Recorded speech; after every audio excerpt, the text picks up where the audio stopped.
부동산이 제일 아킬레스건이라고 생각했고 장동혁 대표도 거기에 기대를 많이 했던 것 같아요. 그것만 공격해도 서울은 탈환할 수 있다. 문재인 정부의 실책이 반복될까? 이게 제일 두려운 거거든요. 민주당은. 아직까지 그런 움직임까지는 없다. 이 시장이. 윤석열 대통령 오세훈 시장 콤비에서 이명박 대통령 오세훈 시장 콤비 때와 같은 획기적인 대책이 실현될 줄 알았는데 그러질 못했어요. 오세훈 시장일 때와 박원순 시장이었을 때 부동산이 어떻게 달랐는지, 정원호 시장이 만약에 오게 된다면 어떤 일이 벌어질지에 대해서 좀 선명하게 나가야 돼요. 자, 마지막 여론조사, 진짜 마지막이에요. 네. 오늘부터 진행된 여론조사는 공표 금지되는 깜깜이 기간이 시작돼요. 오늘부터. 자, 그래서 저희 동아일보는 깜깜이 직전이죠. 24일에서 26일 여론조사 진행 오늘 발표했어요. 신문에도 쫙 깔렸습니다. 자, 오늘 인용한 모든 여론조사는 동아일보가 리서치에 의뢰해 전화 면접으로 진행된 조사로 자세한 내용은 중앙선거 여론조사심의위원회 홈페이지를 참조하시면 됩니다. 이거 꼭 얘기해야 되잖아요. 자, 먼저 서울부터 보겠습니다. 서울 유권자 800명에게 내일이 투표일이라면 서울시장 후보 중 누구에게 투표하겠냐 이 질문에 민주당 정원호 후보 49.6%, 국민의힘 오세훈 후보 36.4%, 오차 범위는 플러스 마이너스 3.5%포인트예요. 자, 민주당, 국민의힘 양당이 모두 격전지로 서울 꼽았는데 두 자릿수 오차 범위 막 밖으로 정 후보가 앞선 결과가 나왔어요. 왜 그럽니까? 뭐 GTX 아무래도 삼성역 철근 이슈가 컸는데 근데 그 철근 이슈가 아니고 정확하게 말하자면 오세훈 시장의 태도 이슈라고 봐야 됩니다. 태도. 이슈의 내용과 어떤 뭐 사실관계보다 더 중요한 것은 시장이 이 문제에 대해서 얼마나 책임감을 가지고 있고 시민들에게 안전하다는 점을 담보해 줄 수 있느냐 그건데 오세훈 시장의 태도는 그게 아니고 내 책임이 아니에요라고 혼신의 선긋기를 하는 느낌으로 다가왔거든요. 가령 예를 들면 저는 뭐 언론 보고 알았습니다. 언론 보고 알았다는 요거 하나. 그다음에 아니 뭐 사고가 난 것도 아니고 요 두 가지가 그냥 서울 시민들 내리에 꽉 박혀버렸어요. 아니 이 이슈는 물론 과학적 검증이 필요하고 여러 가지 이제 후차적인 안전진단 뭐 이런 것도 필요하고 아주 다양한 문제들이 남아 있는데 유권자들은 그걸 보는 게 아니라 시장의 태도를 보거든요. 근데 태도가 국토교통부 책임 아닙니까? 왜 서울시한테만 뭐라 그래요? 뭐 이런 것들이 상당히 무책임해 보인다. 이거 안 좋은 악재잖아요. 악재에서 저 같으면은 제가 오세훈 시장 같으면 불안해하시는 시민들의 마음을 잘 알고 있습니다. 그러나 걱정하지 않으셔도 됩니다. 저희가 철저히 안전보강을 했습니다. 그리고 문제되는 것들은 다 낱낱이 보고 드리겠습니다. 이렇게만 하면 되는데 나가셔야겠네. 네. 아니, 담백하게 하면 되잖아요. 이렇게. 그러면 오세훈 시장이 어떻게 했어야 된다고 보세요? 국회의원님께서는? 글쎄 오세훈 시장이 그 철근 누락 문제를 처음에 좀 단순한 그런 사안이라고 지구를 한 거는 저도 실책이었다고 생각을 합니다. 근데 이제 이 사안은 민주당 특유의 선전선동이 지금 좀 먹히고 있는 사안인데 그런 점에 있어서 팩트를 좀 정확히 알려줄 필요가 있어요. 팩트를. 작년 10월부터 해서 권영진 의원 보도자료가 나온 걸 보면요. 작년 10월부터 해서 국토부 산하기관이죠. 국토부 산하기관에 계속해서 무려 6차례나 보고가 들어갔습니다. 그래서 그러한 부분들에 대해서 그 들어간 내용들이 이제 보면은 굉장히 구체적인 보고가 들어가요. 처음에 10월에는 그냥 이제 10월에는 그냥 이런 철근 누락이 있었다라는 보고가 여기 국가철도공단이죠. 국토부 산하기관입니다. 여기에 보고가 들어갔고 그 다음에 이제 11월에는 누락 관련 사항에 대해서 좀 더 자세한 게 들어갔고 12월에는 이게 철근 누락 및 기둥 보강 방안 관한 사항이 보고가 들어갔어요. 그 다음에 이제 넘어가서 1월에는 기둥 보강 관련 사용 계획서 작성 내용이 들어갔고 2월에는 보안 검토 내용이 들어가고 3월에는 시공 계획 보고가 들어갑니다. 그러니까 이거를 보면은 이게 철근 누락이 된 다음부터 올해 3월까지 해가지고 무려 6번에 걸쳐서 액션 플랜까지 쫙 국토부 산하기관의 보고가 다 들어가요. 국토부가 그거에 대해서 몰랐다는 게 말이 안 되는 거죠. 그러면 뭐 국토부 산하기관에서 국토부로 보고가 안 올라갔거나 지금 이 보강공사에 대한 것들이 다 들어가는데 선거철이 돼서 뒤늦게 국토부에 보고도 없었다? 분명히 보고가 있었던 문건들이 남아있는데 보고도 없었다라고 얘기하면 이거는 완전 선전선동이고 책임을 질 곳은 보고를 받은 국토부다. 어쨌든 GTX 서울역 철근 누락 건이 영향을 미쳤다고 태도에 대해서 미쳤다고 보신 거고 어쨌든 미쳤다고는 보세요? 지금 이 5,500만. 그러니까 이게 저는 항상 보면은 이 민주당의 네. 이 캠페인 전략에 보수가 항상 이렇게 휘말리는 거예요. 그러니까 보고를 충분히 다 했고 6번이나 했잖아요. 네. 거기에 보면은 보안 계획, 시공 계획 막 이런 것까지 다 보고가 들어가요. 네. 근데 그거에 대해서 그러면 이거에 대한 적절한 어떤 뭐 검토라던가 이런 걸 안 한 거는 국토부 장관 책임이지. 네. 이재명 정부 책임이죠. 네. 타고 올라가면 네. 근데 그에 대해서 서울시장이 무조건 책임을 져야 된다라고 이야기하는 첫 보도, 국토부에 보고도 없었다, 은폐했다. 네. 이 보도가 이렇게 들어갔고 여기에 팩트 체크를 해서 정확하게 이 부분에 대해서 분석해서 알려주는 스피커가 부족한 상황에서 후보가 이거는 뭐 단순한 일이다 형식으로 치부를 해버린 게 이제 이렇게 타격을 입게 되는 건데 이게 보수의 정치인들이 매번 민주당의 이 선전선동에 깨지고 흔들리고 타격받는 이유입니다. 지금이라도 이 부분에 대해서 우리가 좀 정확하게 보수 쪽에서 알려주는 사람들이 필요한데 너무 늦은 거 아니에요? 그러니까 오세훈 시장 쪽에 그런 부분이 너무 약해요. 그러니까 민주당 쪽은 지금 강수영 변호사를 비롯해서 이 아주 어마어마한 폭격기들이 쫙 날아다니면서 노영희 변호사, 뭐 강수영 변호사, 뭐 이렇게 할 거 얘기하면 없어요. 제가 선동한 걸로 또 되잖아요. 우리는 없어. 네. 우리는 내가 그래서 오늘도 제가 오세훈 캠프에 있는 분이랑 오면서 전화를 하면서 왔는데 오면서 듣고 그랬어요. 있어요. 내가 기다리겠습니다. 네. 자, 잠시만. 오면서 제가 얘기를 하면서 그랬어요. 아니 김재섭 의원이랑 네. 그분이랑 제가 통화한 그분이랑 그 다음에 친한계 쪽에서 한 셋밖에 없는 것 같다. 이거를 지금 사실을 알리는 사람이. 팩트 체크를 해주는. 네. 자, 오케이, 알겠습니다. 반격 기회. 아니에요. 스피커분들 충분히 방송에서 많이 하셨고 제가 라디오 진행 잠깐 했던 YTN 라디오에서도 오신한 전 의원 나오셔가지고 아주 그냥 오시장 캠프에 폭격. 저 말씀뿐만이 아니고 국토교통부 이거 다 알면서 시험 운행을 얼마나 많이 했는데 그렇게 안전에 문제가 있으면 시험 운행을 했겠느냐? 몇백 번을 갔다가 전동차가 왔다 갔다 했는데 무슨 놈의 안전 위험이 있다는 거야? 막 충분히 하셨어요. 네. 그런데 여론의 반등이 없다는 건 서울 시민들이 뭘 보고 그러겠느냐는 거예요.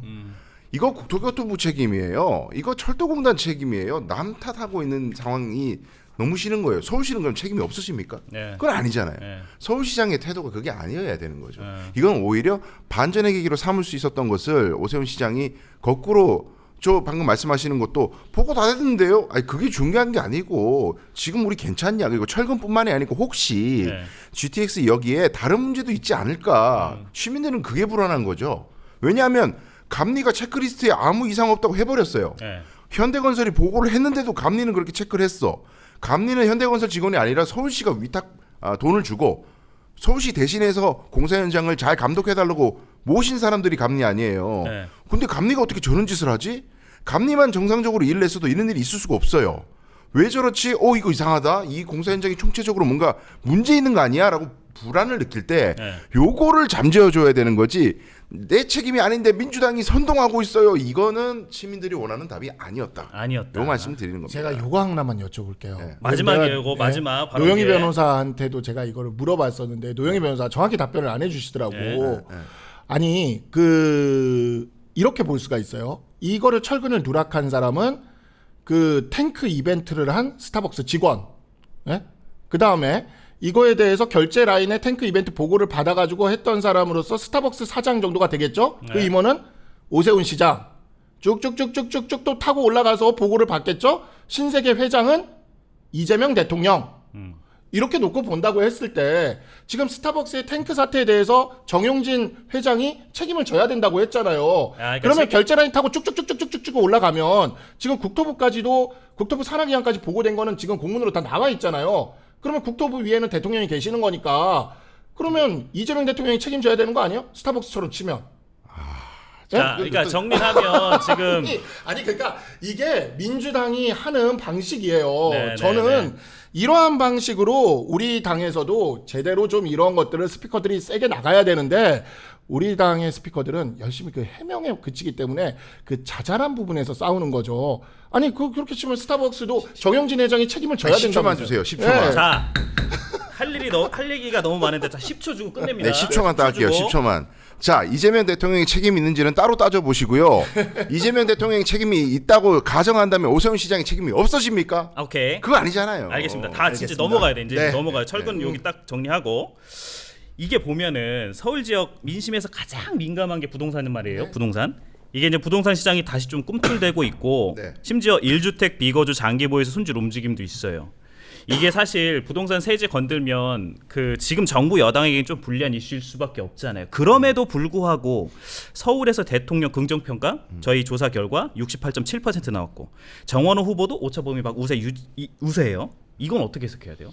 부동산 이슈가 있음에도 불구하고. 그 사실 부동산이 제일 아킬레스건이라고 생각했고 장동혁 대표도 거기에 기대를 많이 했던 것 같아요. 네. 분명히 부동산 정책에 부작용이 발생할 거고 그것만 공격해도 서울은 탈환할 수 있다. 그 네. 얘기 저 아주 예전부터 들었어요. 당권파에 계신 분들한테. 네. 근데 지금 부동산 정책의 부작용이라는 것이 문재인 정부 때 발생했던 부동산 값 잡겠다고 건드렸다가 임대사업자 제도를 더 강화시켜가지고 오히려 매물이 잠기게 만들어가지고 뭐 폭등을 했던 그런 현상이 지금 일어나고 있느냐 그 정도까지는 아니다. 네. 보이진 않는다 그 정도는.